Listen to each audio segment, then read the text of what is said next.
Hiyo imetolewa na Comrade Shakira Muhija wakati alipokuwa akizungumza na vijana wa kampuni ya Ben Isa mara baada ya kukamilika kwa zoezi la usafi huko katika hospitali ya wilaya ya Micheweni. Amesema serikali imetoa fursa mbalimbali, hivyo ni vyema kwa vijana hao kuzitumia kwa kufanya shughuli mbalimbali za kijamii. Aidha, amewataka vijana hao kuitumia mitandao ya kijamii kwa maslahi ya taifa, hususan kwa kuitangaza kampuni yao. Kampuni kama ikishakuwa kampuni ni kubwa na kiupekee, ina uwezo wa kufanya jambo lolote kwa sababu nyinyi mmeshaingia kwenye mfumo. Na siku hizi mambo yote yapo kwenye mfumo, yapo kwenye database. Kwa hiyo hata hizo fursa zinapatikana kupitia mifumo.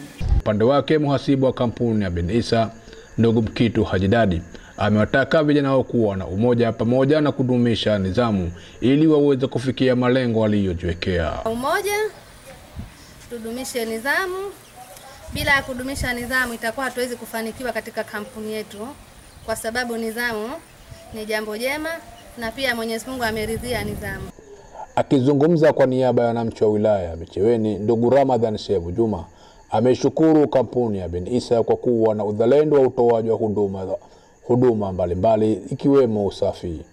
Inajituma kuonyesha wananchi au kutoa taaluma kwa wananchi kwamba hakuna kitu muhimu kama usafi wa mazingira, usafi wa mtu binafsi, yeye mwenyewe, majumbani na hata kwenye vituo vyetu vya afya. Kiripoti kutoka hapa ndani ya wilaya ya Micheweni, mkoa wa Kaskazini, ni mimi Maulde Hamisi.